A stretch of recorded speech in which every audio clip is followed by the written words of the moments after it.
विद्यार्थी मित्रांनो, आपलं स्वागत आहे। आज आपण मराठी सुगम भारती इयत्ता 7वीचा पाठ क्रमांक 2 समझणार आहोत।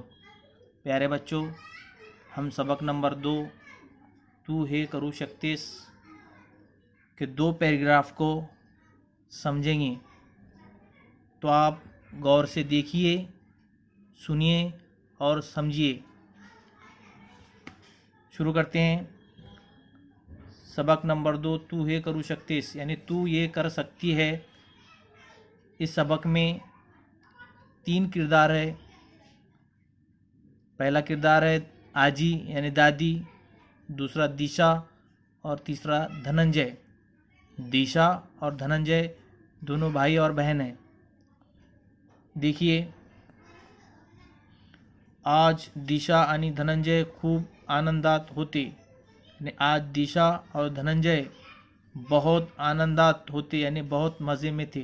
दोनों बहन भाई आज बहुत मज़े में थे, कारण त्यांची आजी गावाहून येणार होती। वो इसलिए मज़े में थे क्योंकि उनकी आजी यानी दादी गांव से आने वाली थी। गावाहून येताना, गांव से आते हुए आजी नेहमी मुलांसाठी, दादी हमेशा बच्चों के लिए घरी बनवलेला खाऊ, घर में बना हुआ खाना, शेतातली फळे, खेत के फल घेऊन यायची, लेकर आती। त्यांना आवडणारे पदार्थ, उनके पसंदीदा खाने। पदार्थ में आता है वड़ा पाव, मैसूर पाक वगैरह।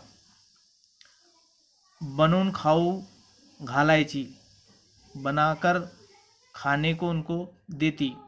त्यांचे खूप कोड कौतुक करायची, उनका बहुत लाडो प्यार करती। खूप कोड कौतुक करणे यानी बहुत लाडो प्यार करना। धनंजय अभ्यासात खूब होशियार होता।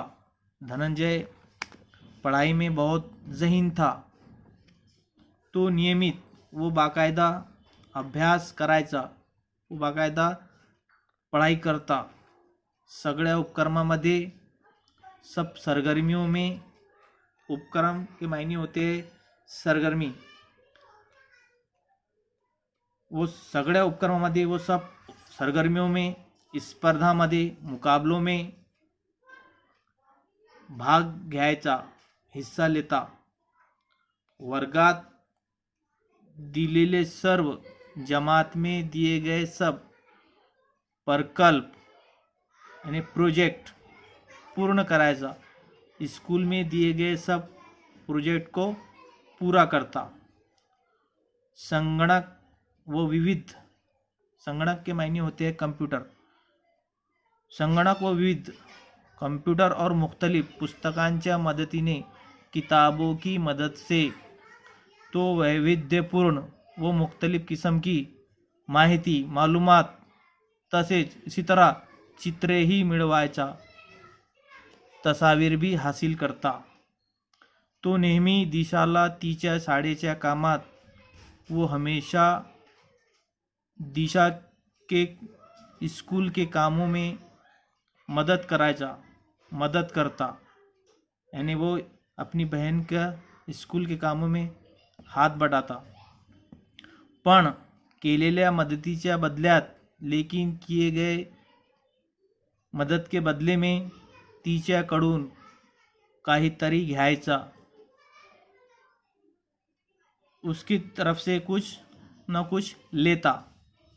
शाळेतही त्याला कोणी मदद मागितली, स्कूल में भी अगर किसी ने उससे मदद मांगा, किससे? धनंजय से, तर त्या बदल्यात तो मदद मागणाऱ्याकडून अपेक्षा करायचा। तो उस मदद के बदले में मदद मांगने वाले से उम्मीद रखता, अपेक्षा यानी उम्मीद रखता कि ये मुझे कुछ ना कुछ देगा।